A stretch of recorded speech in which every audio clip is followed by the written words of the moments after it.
What is good, everybody? Welcome to the Gold Standard Podcast here on the Gold Standard Podcast Network. I'm Rob Stats Guerrera. It's Thursday, and that means the human wet blanket, Levin Black, is here. Hi, Levin. You sound excited. I Or is am that just excited. acting? You're in the wrong place. You should be in LA. I'm very excited. 49ers are coming off a win for the first time in a freaking month. Oh, my God. How badly did they need that win on Sunday? Bad. I don't think the season works out if they lose that game. I agree with you. I think that they were at a crossroads there. And not only did they respond, but they responded and looked like the team that we expected and thought that they would look like this year. Yeah, it looks like they went on vacation for a month. They decided, hey, we're 5-0. We just won the Super Bowl by beating Dallas. We can take a month off.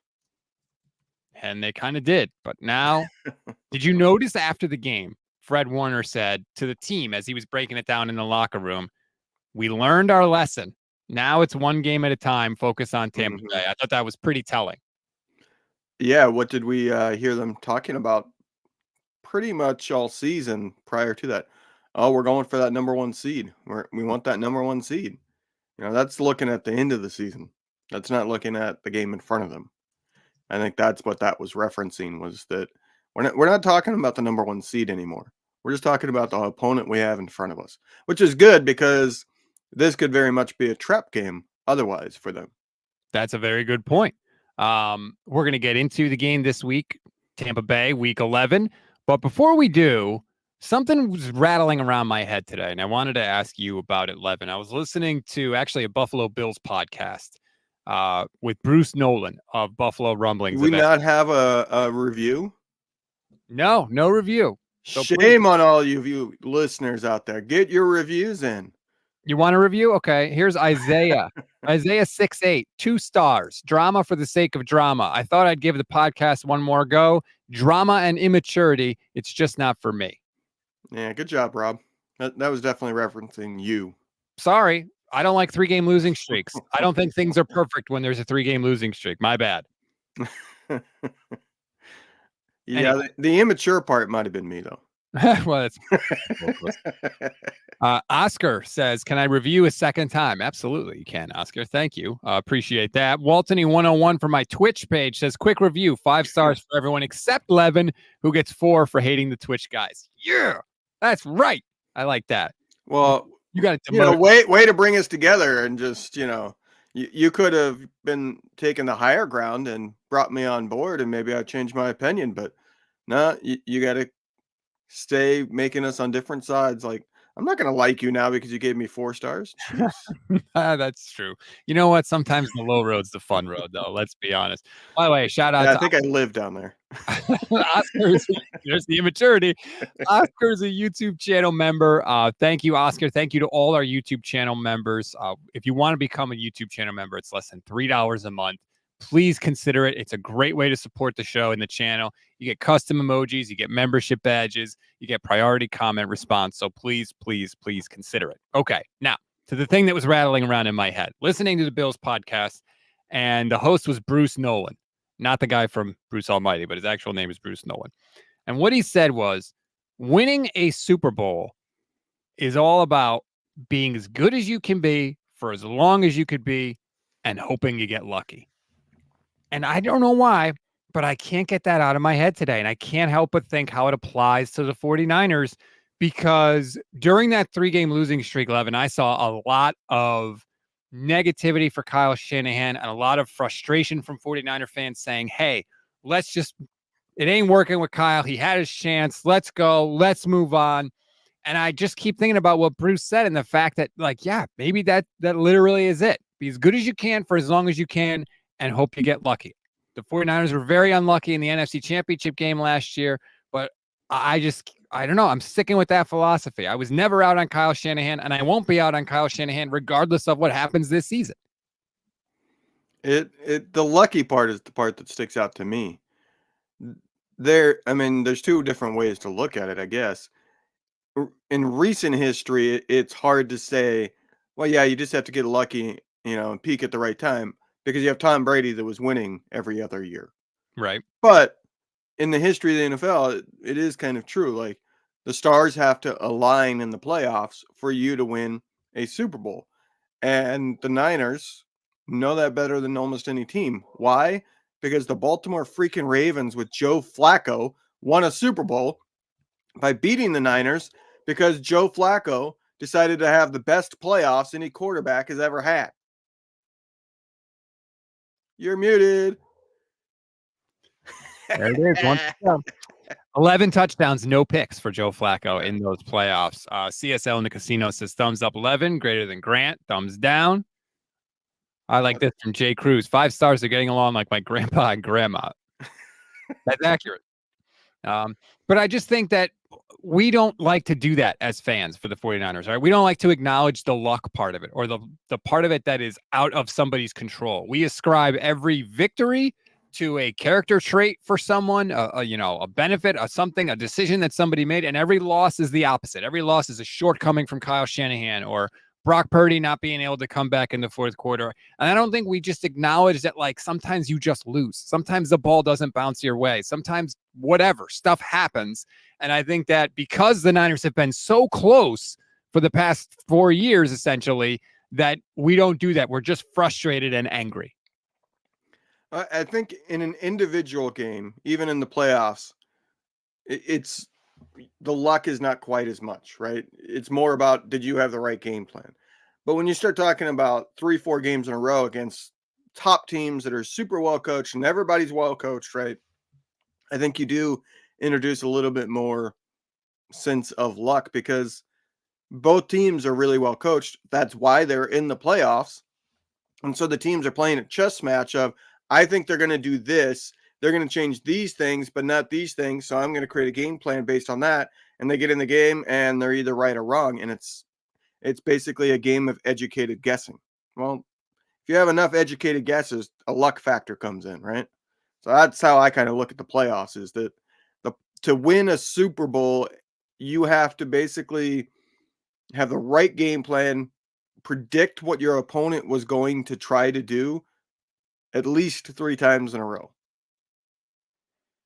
I don't know if I'm totally on board with all of that. I'm not saying it's all luck. I'm just saying there is a luck factor in that. And because there's a luck factor in there, that means to win a Super Bowl, you do have to be lucky to a degree. Illuminati says more than luck needed to overcome bad referees. Kyle says bleep happens. You cannot let it smear. That's a good analogy. I think of the Niners Chiefs Super Bowl 11. Nick Bosa forces a fumble on Patrick Mahomes and the ball bounces right back to Patrick Mahomes into his arms and he gets it back. If that ball bounces the other way towards the goal line, Bosa's the only one available to go get it. Like sometimes stuff like that does happen. Or, if the refs do their job, that long passing play doesn't happen because Nick Bosa was blatantly held right in front of a ref who looked right at it and decided, I don't have the balls to call this play. Yeah. That's luck. That was a rough time. Not going to lie. And then they did call the pass interference on the next play after that, which people forget. The Kelsey play in the end zone, which I didn't think was pass interference. But anyway, we don't need to relitigate that. And that was just something that was rattling around in my head when I heard it. And I was like, damn, it's simple, but to me, it's kind of true. But rattling around because there's nothing else up there, huh? Well, yeah, kind of. Pretty much the only thing I do all day. So, all right, let's get into the game this week against Tampa Bay. This is my worry. My worry is that the 49ers are going to do this. And exhale and go, okay, we're good.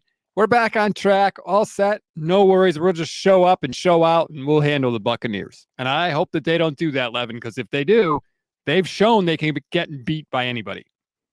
They can't really afford to lose this game because the 3 games that come after. Right. So if they lose this game, goodbye number 1 seed, period. Which that should not be their worry. It should be 1 game at a time, right? But that's why I was talking about this could be a trap game because the 3 games that come after are insane, right? So it's Seahawks, Eagles, Seahawks.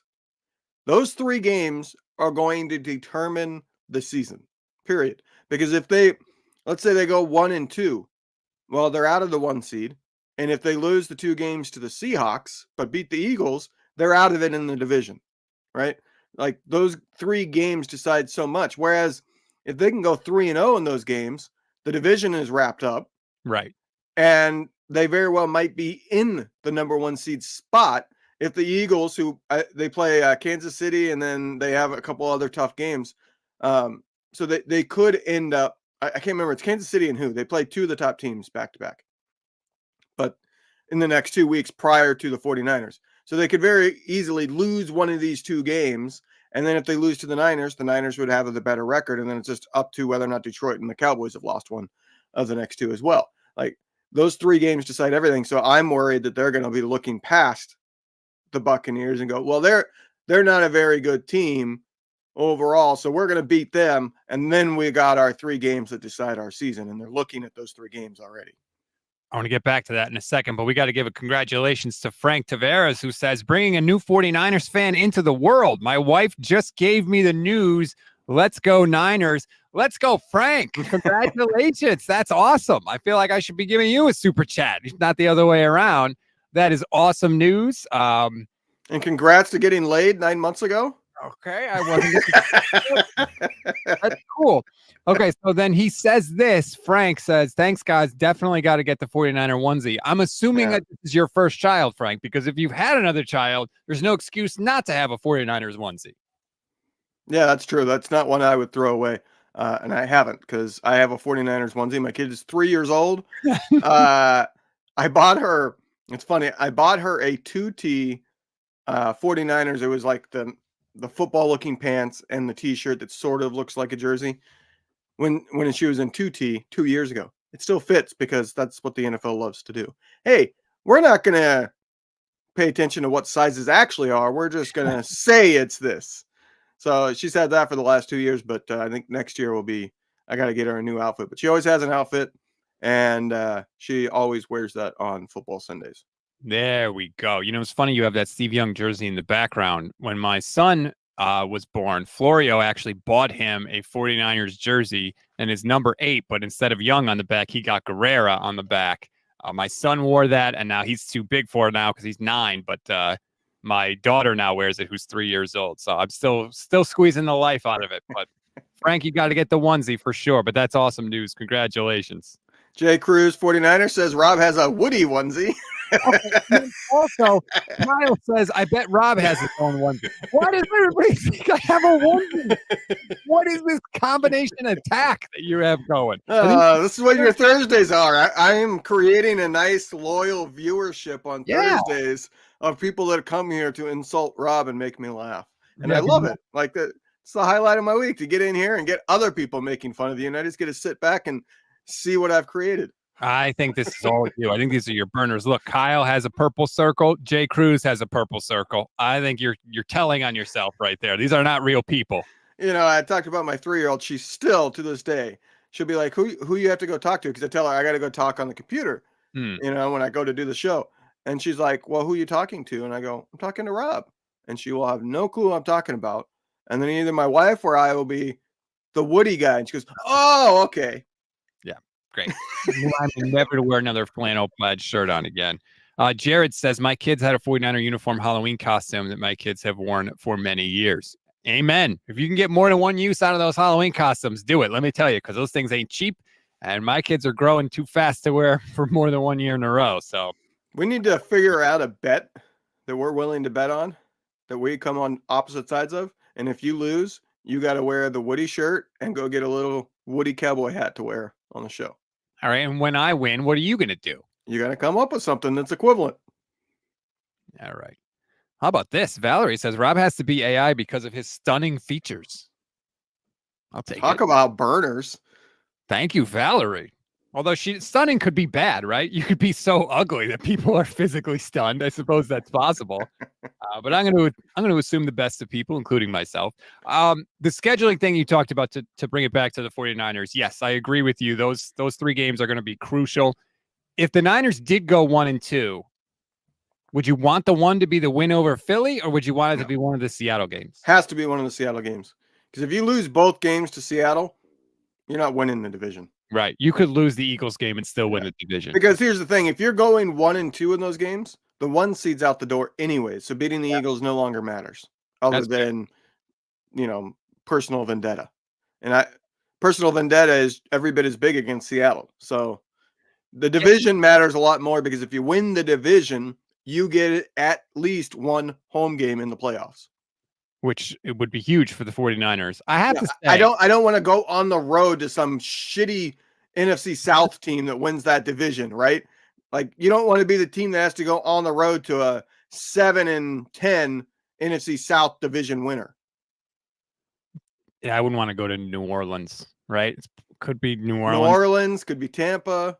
Like Tampa, I'm less worried about, but New Orleans is not a fun place. It's a long trip, so it affects you because if you got to go, let's say you go all the way to Tampa, you come home, and then you got to go all the way back to Philly the next week. Like that's a lot. That will affect you. Kyle says just get into the playoffs and no one will want to play the 49ers. I completely agree with that. Yeah, that's true. Whether they're the home team or the road team. That doesn't mean the Niners shouldn't have a preference, though. Right.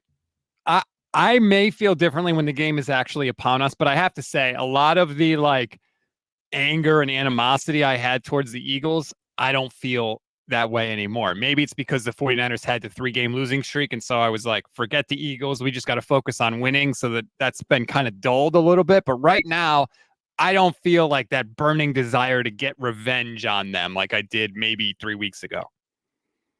I wouldn't go that far. Has it waned a little bit? Yeah, that's because other things became more important. Hey, you just lost 3 games in a row. Just win a freaking game. Yeah. Whereas when you're 5-0, you're going, all right, when's that Eagles game? Right? Because you're on top of the world. So why not look down at something that's far away? But once you go to 5-3, it's more about, okay, you just need to win the games in front of you. Same as the team's focus. You kind of fall into that as a fan too. Now, as I will say, when it gets to be Eagles week, I think tune will change. Maybe. I think we'll feel it because there's going to be a lot. The NFL is going to be pushing that game like crazy. They're going to be showing the highlights. They're going to be showing the fighting between the players and everything that's been said. There's going to be bulletin board for both sides all over the place, and your anger is going to grow. That's fair. I could easily see that happening, and God, they're going to show all those stupid freaking highlights all over again. And I'm sure they'll have the video of the Niners players talking about the Eagles game during Super Week and all that stuff. And they'll recap Purdy's injury and getting through the offseason and all that happened with that. Yeah, agreed. It's going to be a miserable week. Jay says, how about let's beat the Bucs first? We win one game and we're talking playoffs? Playoffs? Yeah. I mean, we talked about that at the start of the show, so yeah, this is a trap game. I'm worried about it. I'm not. The Niners should kick their crap out of the Bucs, right? They should. They should, but it is a trap game and they are traveling. The one thing that worries me is this. The game plan for the 49ers, right? We all know it. Get up early, get up by multiple scores, make the other team one-dimensional, and then you can go to work on them. The problem is, the Bucs are already one-dimensional. They've run for 3.1 yards per carry. That is dead last in the NFL. They are terrible at running the football. All they do is pass, and they have really good receivers in Chris Godwin and Mike Evans. So my thing is what the Bucs do well lines up with the strength of the 49ers or with the weakness of the 49ers. And even if the Niners get the game script they want, that doesn't necessarily take Tampa Bay out of the picture. I mean, the Baker has been better than you would think. They have 14 passing touchdowns and only 5 interceptions on the season. Baker's been taking care of the ball better than he did when he was in Cleveland.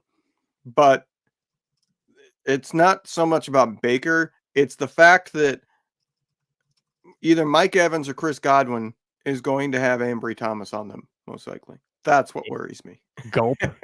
Yeah. One of those receivers is going to get a really favorable matchup. That's what worries me going forward with this 49ers defense. The Jaguars didn't have a double whammy of a wide receiver tandem, in my opinion.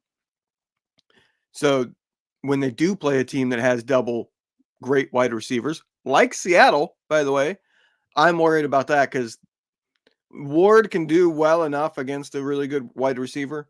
He hasn't been as good this year, but he's still trustworthy enough to where I'm not worried about it. But it's whatever they do on the other one. Because it's either you're going to have Ambry Thomas out there against, a DK Metcalf or a Chris Godwin or whatever. And Or you swap it up and you end up getting Isaiah Oliver back on the field and pushing Lenore on the outside.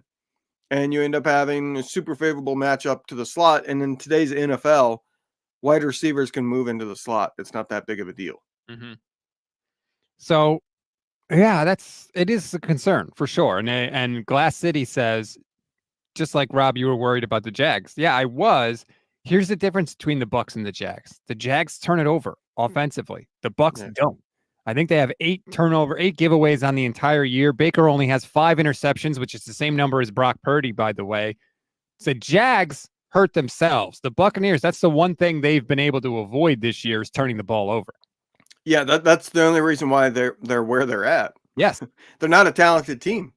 This is a team that if they turned it over an average amount, they would probably have a win or 2 less, and they would be a team that's in the running for a top 5 pick, right?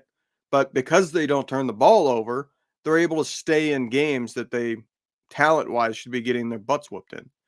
And that's why, like, the Niners should destroy them. They don't need turnovers to destroy Tampa.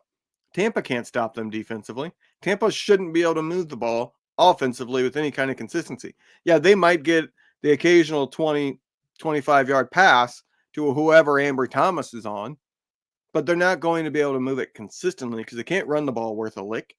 And I think the Niners will be able to do enough with the pass rush to where Baker's not going to have enough time to make things develop, because that's one thing Mike Evans and Chris Godwin are. They are not people that get open super quick. That's going to be the key for me. Francisco Marcelo says, how good is the Tampa O-line? And Enoch Slusher says, we will sack Baker Mayfield over 5. He won't have time to. That's going to be the key for me, because you're right. The Buccaneers receivers can get open deep. Is Baker going to have the time to make those plays and those throws? That's going to be the question. If he does, they'll be able to hurt the Niners a couple of times, whether it's with completions or penalties, like you said. But if we get the pass rush that we saw last week, he won't have time to do that. If Bosa plays like he played and Hargrave plays like he played against the Jags and Chase Young is able to contribute as well, Baker will not have time to do that. And that, to me, is the path to victory for the Niners. That last week defensive performance hasn't gotten talked about enough. It's one of the best defensive performances for the 49ers in 20 years. How many times do you think the 49ers have had 5 sacks and 4 turnovers in a game? Since 2003, the last 20 years. 3? That's only the second time. They did it once in 2019 in the Seahawks OT game that they lost because Garoppolo couldn't fight his way out of a paper bag. Well, didn't they also miss a field goal too after Dre Greenlaw intercepted that pass? Yeah, but they only scored 24 points when their defense had 5+ sacks and 4 turnovers. But that's only the second time that they've had 5+ sacks and 4 turnovers as the defense, and they only allowed 3 points. So that's one of the best defensive performances that they've had. If they can keep that up or anywhere close to that level, the Niners might run the table. Yeah, like it's that good of a defensive performance. Yeah, if they play like that, they're going to be hard to beat for sure. Fire Wilks says you need to beat the teams you're supposed to beat. The Niners are 0-3 this year against those teams. If they lose to Tampa at home, I'm out on them this year. Wow, that's high stakes for Fire Wilks. Well, you need to beat the teams that you're supposed to be. Well, there's a reason why this is the Any Given Sunday League. And so what you're saying, the Niners should be 9-0 because they haven't played a team that they should have lost to yet. Like, when you're the best, most talented team in the league, true. There's only 1 or 2 teams that you can say, well, yeah, you were kind of supposed to lose that game. Like the Philly game is the only one I would say on the schedule that the Niners should lose, and it's because it's on the road. If it was a home game, I would be the other way. Yeah. So that's kind of the tiebreaker. Like, so what? The Niners should be 16-1 at the end of the year, or you're going to be mad? Thomas Latrail says Bucs give up a lot of yards, but not touchdowns. They've only given up 17 touchdowns for comparison's sake. Our 49ers have given up 14. Yeah, as much as Tampa has struggled against the pass, and they're 31st against the pass, they're still 8th in points per game allowed. So they don't give up a lot of points. They can get turnovers. That's going to be a thing too, once again, for the Niners this week. So it's, again, like this isn't, the little sisters of the poor that they're playing. Yes, they should beat the Bucs, but the Bucs are not terrible. No, The defensive matchup is actually very similar to last week. Tampa is good against the run. They are, I think, 5th against the run. Sixth. 5th best. Are they okay? 6th best, and they're only allowing a 3.7 yards carry, which, by the way, is better than the 49ers defense. And against the pass, they're bad. That's their weakness. That's what it was going in against Jaguars. Jaguars were good against the run. They struggled against the pass. Mm-hmm. The Niners didn't have trouble doing either one. That was the encouraging thing. It was super encouraging to be able to go in on the road and run the ball on a team that doesn't give up a lot of rushing yards, because that's imposing your will on the other team. So that was encouraging, especially with Aaron Banks out of the starting lineup, that they were still able to do that. That's a big reason why, if we're being honest. Aaron Banks has not played well, and Feliciano played really, really well. Like, to me, that's why they were able to run so well. Like, we saw that long run out to the left where Trent Williams was able to get cleared and get out in front of Christian McCaffrey going down the sideline. We haven't seen that because Trent Williams has to stay in because the guy next to him is getting whooped. Yeah, I do agree that Aaron Banks has not been like this stalwart left guard. And I think there's a legitimate argument to be made that if you go Trent, Banks, Brendel, and then put Feliciano at right guard and right tackle, whoever you want, I think the Niners' offensive line will actually be better than it was with Spencer Burford, who was part of their original starting 5 offensive linemen. It all depends, I think, on how things are going. Like, I heard all that, what Shanahan was talking about, how they're thinking of splitting time right before the Banks injury and all that. Mm-hmm.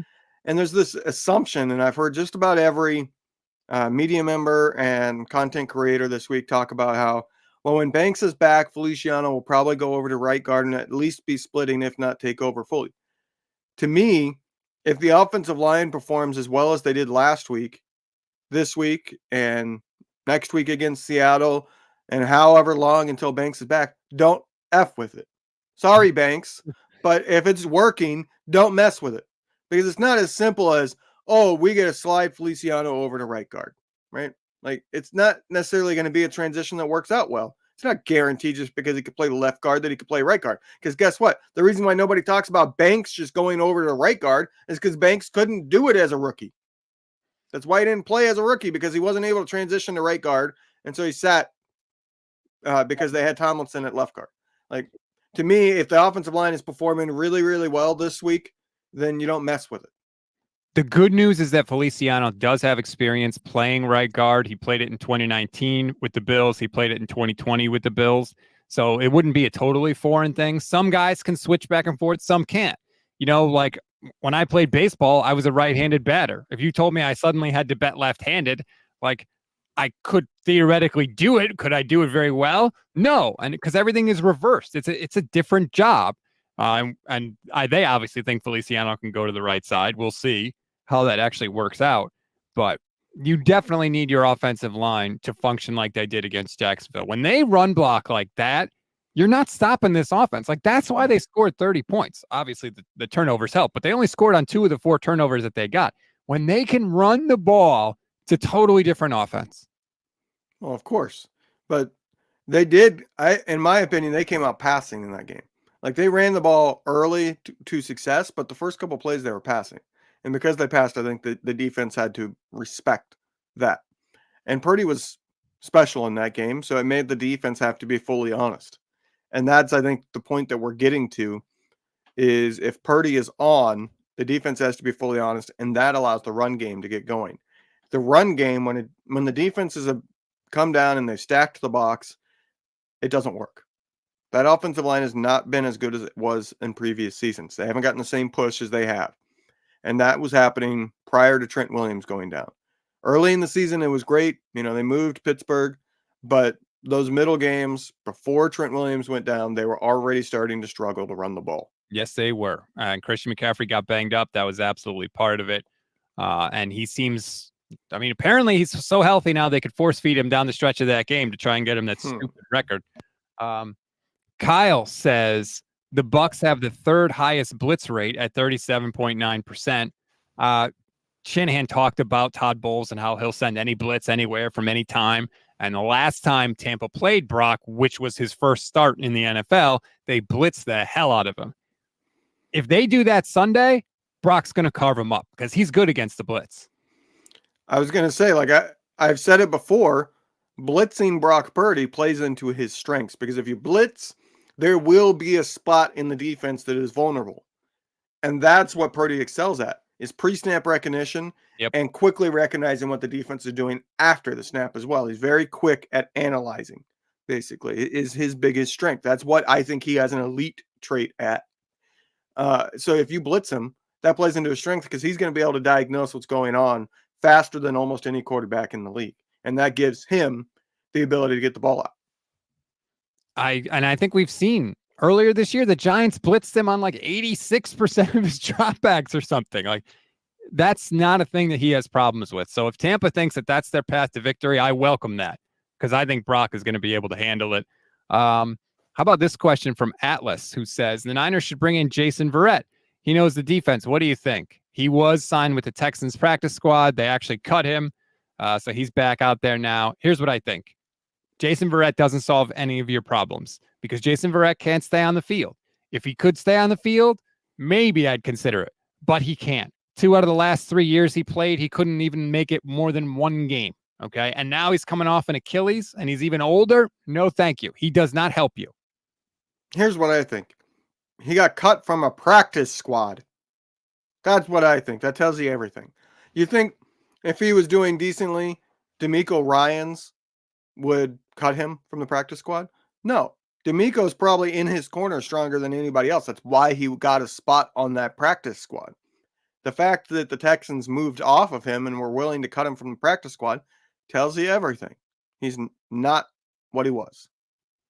Yeah, I think that 1 year in 2020 that you got 13 games out of him was like the anomaly. And credit to Jason Verrett for being able to come back from all the injuries he had up to that point. Because I feel for the guy. Horrendous injury luck. Yeah. But the reality is the reality. He's not going to be good enough. I agree. And it's a shame, but it stinks because there's no real place to go for corners. Like, you really got to hope that either Samuel Womack or Darrell Luter can come back off their injuries and contribute something, because the people that are out there now, they all have warts. Okay. It's all the Josh Norman type people. So you got to hope for internal help. I said it before the draft or before the trade deadline. The thing that scares me, I think they're okay. They can get by with who they have, but an injury to Lenore or an injury to Ward, they are screwed. There's nobody coming in behind him that's not going to just get picked on mercilessly and give up a reception every single play. That's my issue, is there's zero depth. It's not, oh, they have a little bit of depth. No, they have no depth. Everybody that's not playing is garbage, because some of the guys that are playing are garbage. So that's what worries me, is like, you can't guarantee health, and they're one injury away from that defense just getting picked on. And as much as it has pained me to do it, I have been giving you credit for that take because you've been saying it since the beginning of the year. I just gave you the love on Steph's show an hour ago about that. You're right. And knock on wood, so far everybody has stayed healthy, and hopefully it continues. But yeah, that's a scary proposition for the Niners for sure. This is a strange comment to talk about in week 11, but we could do it. Thomas says, I'm torn between a defensive back or right tackle for our draft this year. Who am I kidding? Shanahan will draft another defensive lineman. Here's the thing. He might. That's not out of the realm of possibility. I'm not worried about the draft, if I'm being honest. Like, I've seen a few mock drafts are saying they're going to take a tackle. I would say that's the heavy favorite going into the draft, will be taking a tackle, because the right tackle spot is a problem. But I don't think this team goes in and says, I'm getting that position. I hope they don't, because they're not going to be drafting anywhere close to the top of the first round. So, well, that's what we got to hope. We got to hope that whoever they take, they're taking at 32. And it will be nice when the time comes to be able to actually read some mock drafts and have the 49ers have a pick in the first round for the first time in 3 years. Like, it does. It makes a difference come draft time. It just does. It does. Like, yeah, not having a first round pick is boring. Yeah. I guess Because like everybody gets their fun on the Thursday night, and you're just sitting there like, well, okay, maybe we'll make a trade. It's definitely not as fun, but we got a long time to go before we have to worry about the draft. One of the things that you texted me about that you wanted to talk about on today's show, Levin, and let me pull up the text so I can make sure I accurately state your opinion. You said we have 8 games left. I thought we could split them in half and rank the top 4 games remaining in terms of most important. So it's your idea. I'll throw the schedule up on the stream if you're watching again. Really quickly, Bucs, Seahawks, Eagles, Seahawks, Cardinals, Ravens, Commanders, and Rams. Have at it. So, I mean, we kind of already hinted at it, but the Seahawks games are 1A and 1B. They're equally as important. You got to win at least one of those or the division is over. If you win both of those, the division is over. You won the division. Nothing compares. Nothing is anywhere close to those 2 games. That's 1A and 1B. If I were the 49ers, my goal on Sunday would try to run it up as fast as possible. If you can get up by 3 scores going into the fourth quarter, I pull Trent, I pull Christian McCaffrey, I pull anybody that you care about because you got to go to Seattle on the short week on Thanksgiving. And so I almost feel like just go nuts in the first half. Go for it on 4th down. Like, I know they're not going to. I wish they would, but I don't love the fact that we have to play on Sunday and then 4 days later go to Seattle, short week, a game like you said that is massively important. Yeah, I'm not a fan of the schedule this year. I don't like my holidays being messed with. Yeah, me too. I know. Like, I'm glad that they're both late games. I'll say that, the Thanksgiving game and the Christmas game, because at least I get like my enjoyment and my games. By the time that game starts for us out here on the East Coast, the day's over. Yeah, like my kid's going to be in bed because they start after 8 o'clock both games. So at least it doesn't ruin it, I guess. But like, yeah, going to Seattle on a short week after a stretch of playing Florida teams that they're not cupcakes. Like we've talked about it, they should destroy the Buccaneers. Luckily, they destroyed the Jaguars, but they're not easy games. I know the Buccaneers game is at home, but they still had that travel back from Florida this week. I'm not a fan of that, but the Seahawks games are 1A and 1B.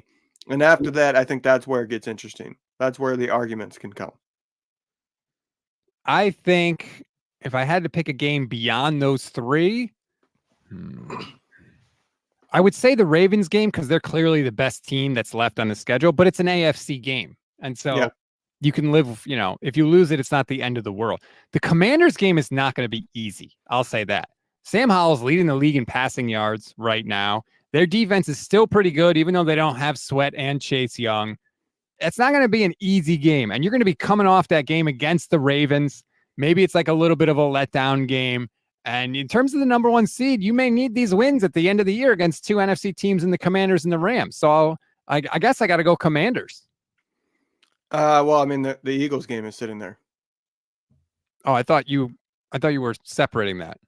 No, the Seahawks are 1A and 1B, so that's 2 games. Oh, okay. Well, then now you have your third most important. To me, it's the Eagles at this stage. At this stage of the season, it's still the Eagles because the number 1 seed is still in play.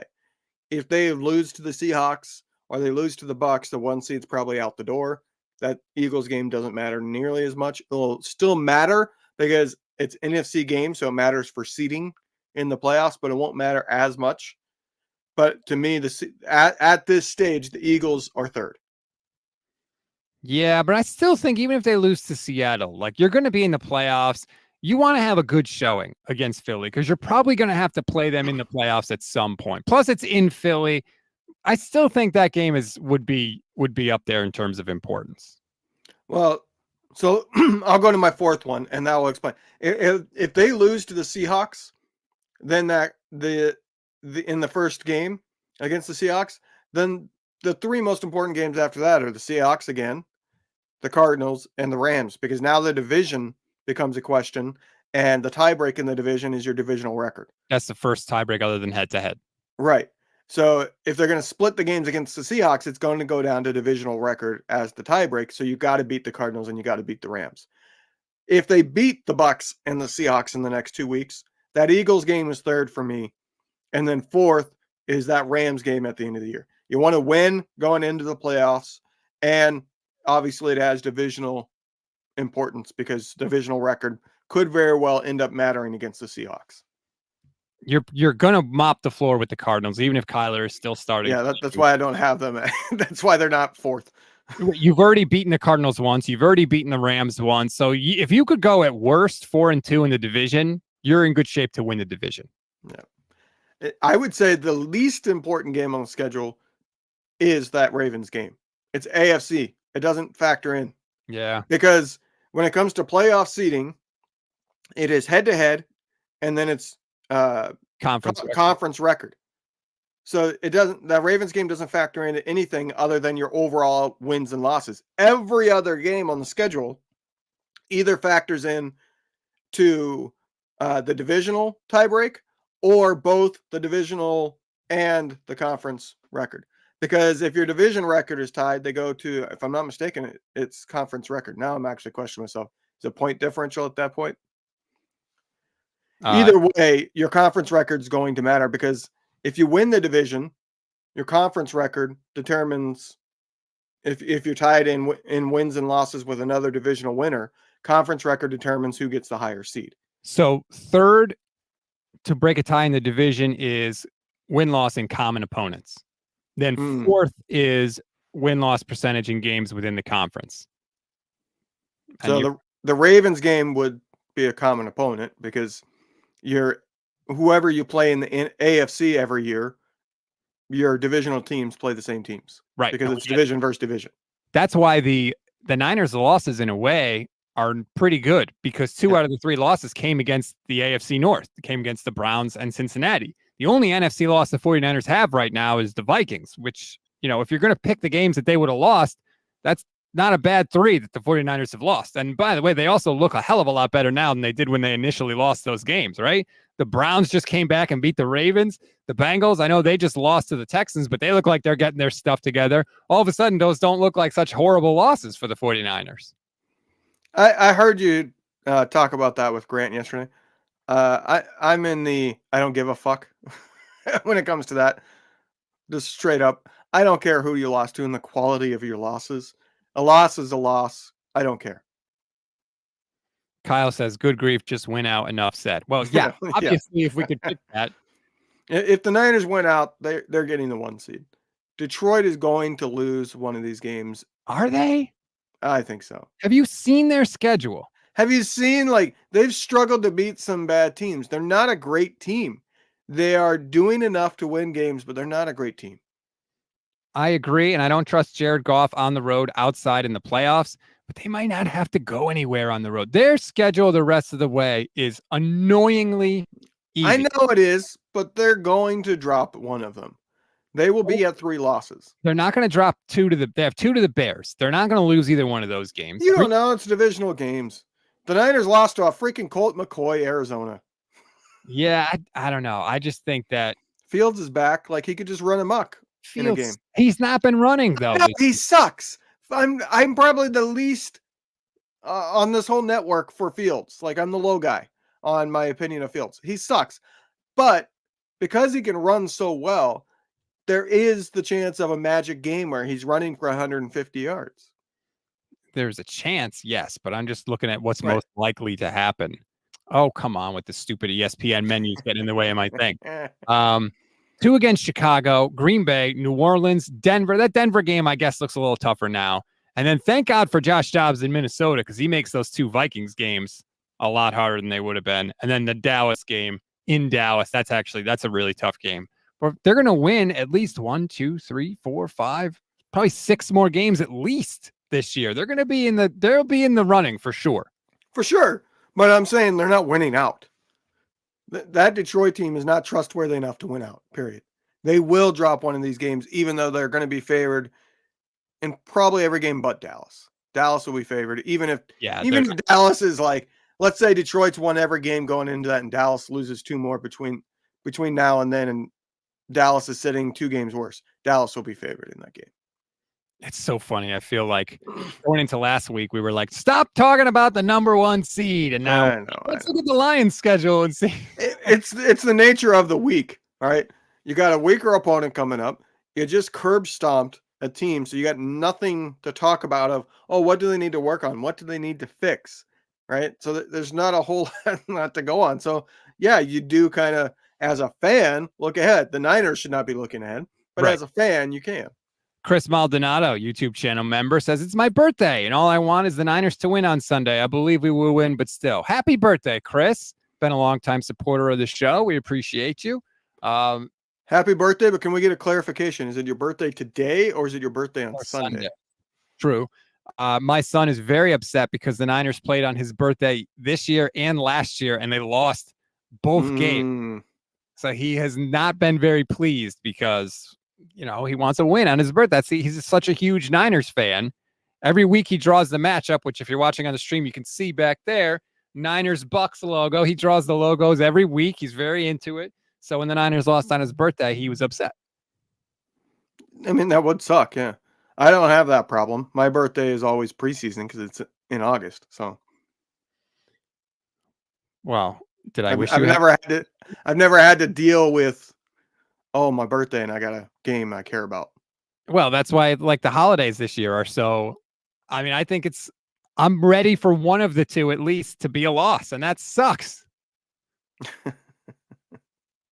When is your wife's birthday? Wasn't your wife's birthday just recently? Same day as my son's? Yeah, October 23rd. Yeah. Okay, I was gonna say I thought I remembered your wife's birthday being on a live stream, and I got it in there at the nick of time at like 11:59. Oh, Francisco says Fred Warner's birthday is on Sunday. Is it really? I didn't know that. Good. Let's hope him.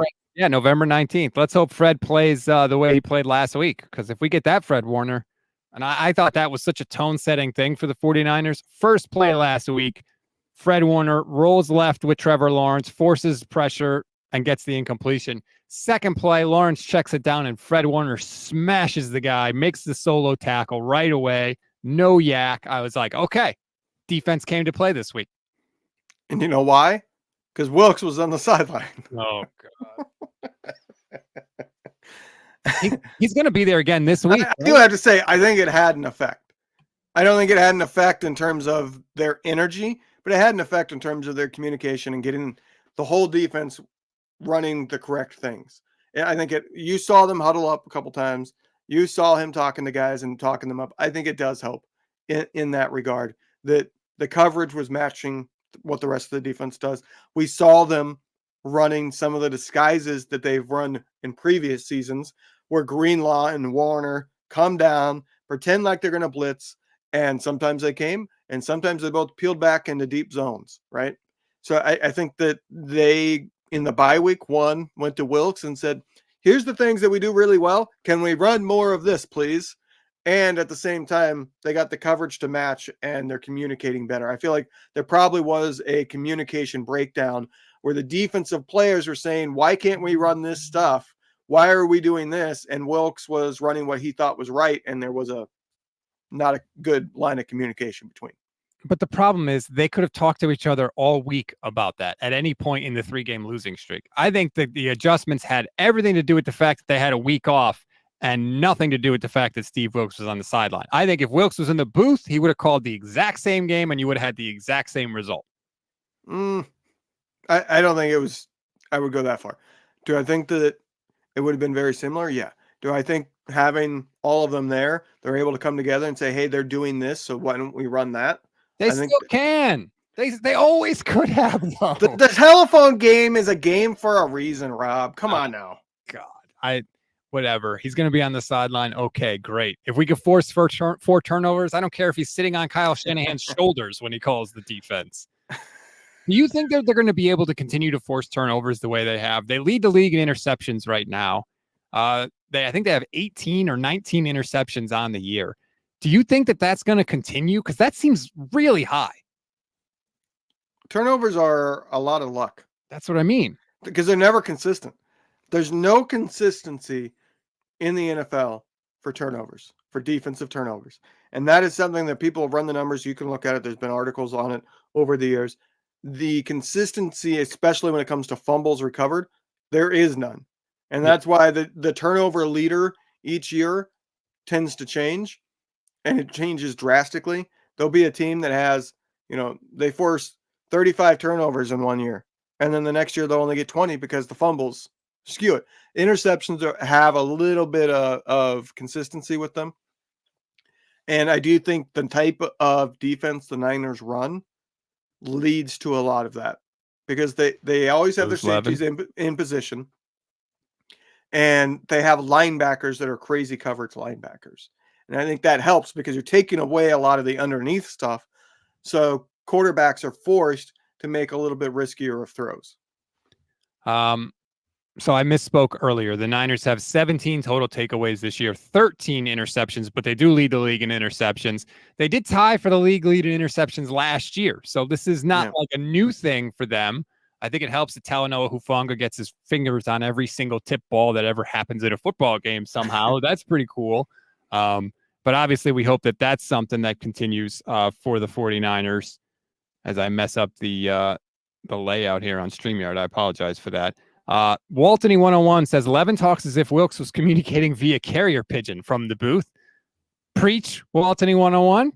I would agree. Do you think they were communicating well? I think they were communicating just fine. Clearly not. The players have said they weren't. Kyle Shanahan has said that they weren't. Say they weren't. When? Fred Warner said that they weren't. That they were having. He would like to be able to talk to him, and that they had communication issues. He said after this last game, the communication was great. That doesn't mean on purpose. It doesn't mean to communicate that they were having problems. He never said that they were having problems. Let's not put words in Fred Warner's mouth. I think that's total. I think the players wanted it because the players didn't want to put the blame on themselves. I wouldn't be shocked if the vets went to Kyle and said, move Wilks to the sideline, because Shanahan himself after the game called it the most overrated thing in the world. But yet he still did it, and he did it for a reason, and I think it's because the players wanted him to. Bay Marin, YouTube channel member, says, my birthday is on the Ravens game. Christmas birthday for Bay Marin. Looking forward to a big pile of unpleasant emotions. That has to be the worst day to have a birthday of the year. Yeah, that's rough. Nobody cares about unless you're the parents, and then it's the best day to have your kids have a birthday because you get to double up. That one's your birthday gift, and that one's your Christmas gift. You know what happens? You get one big expensive gift, and then they say this counts as both. That's what would happen on your birthday. Well, you tell us, Bay. What have your birthdays been like over the years? But I would imagine that.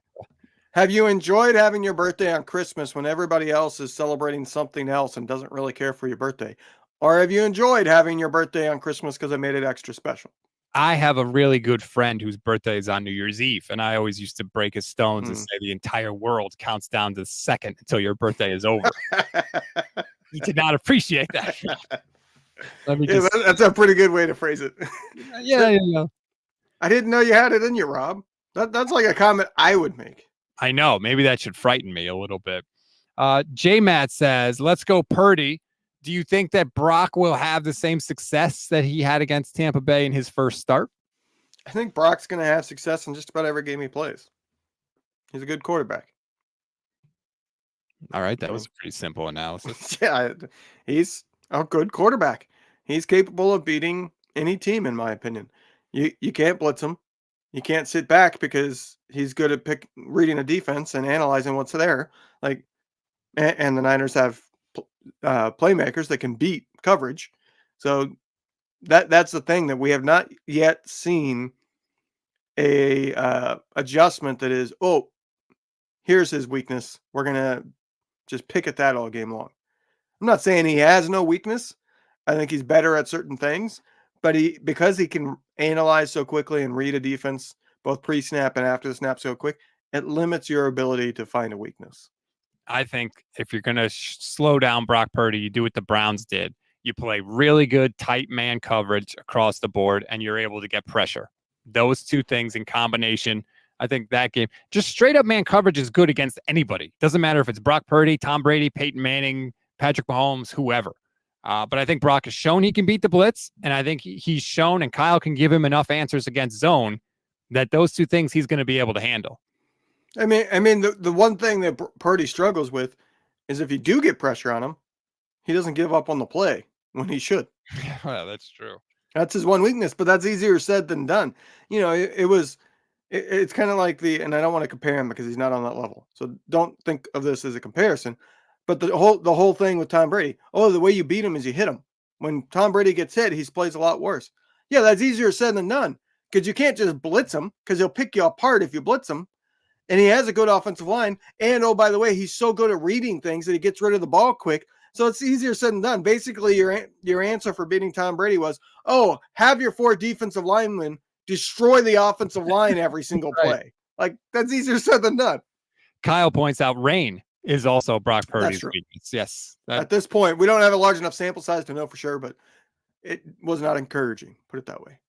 I haven't seen a weather report for this weekend, but I haven't heard that any rain is in the forecast. So hopefully it stays dry. Lastly, before we go, we need an update from Bay Marin. Christmas birthday. They say the left sock for birthday, the right sock for Christmas. I don't really know what that means. His stockings, dude. Come on now. Why does he get 2 stockings? Because he has a birthday and it's Christmas. Yeah, but nobody puts up a stocking for their birthday. But it's Christmas, so that's apparently what his parents decided to do as a tradition is that he gets 2 stockings to make it extra special for him and probably differentiate him from siblings. We don't know if Bay Marin is a guy, or we don't know what the deal is. Don't say him. I thought you had said him before. How dare you? I'm perfect in all things, and you should have learned that by now. Let's be honest. I mean, you're good at picking co-hosts. That's for sure. Do you have a final score prediction? I think this is a game that the Niners win easily. I do think that they will call off the dogs. So I don't know that they hit 30 points, but I don't see Tampa being able to put up much of a fight. So I'll go 27-10. I'm going to say, I think they go 31. I'll say 31-20. I think Tampa's going to be able to get at least 1 touchdown when they get competitive. I think they'll steal another one at the end when it's not competitive, and they'll get a couple other scores in there. Do you believe Nick Bosa when he says supposedly that he squashed his beef with Baker Mayfield? No. I don't think so either. He's saying that to not give Baker anything, but we have a response from Bay Marin. A pair of socks, not stockings. So it's even worse. He's saying he's given socks for Christmas, and in a pair of socks, 1 sock is for his birthday and 1 sock is for Christmas. Well, that sounds terrible. Yeah. I would almost rather get Cole. Yeah, you know what, Bay? That's no good. Leave me your Venmo, and we'll Venmo you some special Christmas money and special birthday money. I feel bad. I don't like that. We'll do some sort of gift for Bay. I want to do something special for Bay's birthday. What are you drinking there, Rob? Cran grape. It's 2:00 on a Thursday. What do you think I'm going to be drinking? Are you like a woman going through menopause, drinking cranberry and grape? Actually, if you want to get technical, it's watered down cran grape because I can't drink it straight. It's too sweet. Yeah, too sweet? It's too tart for me. I'm too old. That's how you know I'm getting old. I have to water down my cran grape. That's a sentence that sounds even more embarrassing when you say it out loud. All right, that's going to do it for this edition of the show. Hey, this is great stuff. We don't need to cut off. Let's talk more about what else you have to water down. Should we talk about all the medical issues I'm having right now? We're going to get into that conversation? No, thank you. Yeah, how's your appendix? It's absent, so it's not giving me any more problems. I feel lighter, like I said. That's the one thing you needed to do is lose weight, let me tell you. 140 pounds, baby. Have a good Thursday, everybody. Like and subscribe to the YouTube channel. If you hit the bell, you'll know right when we go live, not just after games, which we do after every single game, but also every single weekday we're live here for you. Are you going to be able to join on the Instant Reaction Show, Levin? Of course. All right. We missed you last week. Yeah, thanks for calling me out while I'm sitting there in the comments. Well, did you expect me not to say anything? Sort of, yeah. Have you met me? No. It's actually true. Levin and I have never physically met me. We got to get that remedied, but I don't know when we're going to get the chance to do it. Maybe it's either going to be in Vegas or, I don't know. Maybe I'll take a beach trip or something because I find it hilarious. By the way, I texted you. Do you know anything about this beach? And you're like, oh yeah, it's great. And then like a week, like 2 or 3 weeks later, I see that's where you go with your family on vacation all the time, or at Yeah. least last year. I was like, oh, okay, so he really does know that place. You didn't ask if I'd ever been. I mean, I told you it was good. Yeah. Walton 101 says, was Levin watching on Twitch or YouTube when you watched the instant reacts last week? YouTube. What do you have against Twitch? I don't have moderation. I am a mod. When I get into our YouTube, I can delete bad comments and help you out. No, don't delete bad comments. Leave them in. No, I mean like comments that are inappropriate. Like not gotcha. just I don't agree with them, but there's only happened once. It was last season. Somebody was in there and they were posting like links to try to get people to go to their channel or something. So I blocked the guy and deleted his post. Breaking 80 says, any update on Womack and Luter, health or readiness? I think they're both, they're on their way back. I haven't heard specifically about their readiness. I'm sure we'll hear something tomorrow when Kyle does his press conference at the end of the week. Hopefully one or both can get back in there because I'd like to see him, frankly. I'd like to see just about anybody right. get a tryout at corner. Except that's where I'm at with that. Cynthia, YouTube channel member, says, hi, greetings from the Bahamas. If you're in the Bahamas and you're watching us, you need to be doing more with your Bahamas vacation time. Well, maybe she lives there. You don't know. I don't think she does. Cynthia, we're international here, okay? That's true. We are international. We have a lot of international fans. We appreciate all the fans. We appreciate everybody that has watched and liked and commented. Thank you so much. I literally could not do this without you and your support. So I am always eternally grateful for that. Levin, I'll talk to you on Sunday. Have a good rest of your week. Let's hope.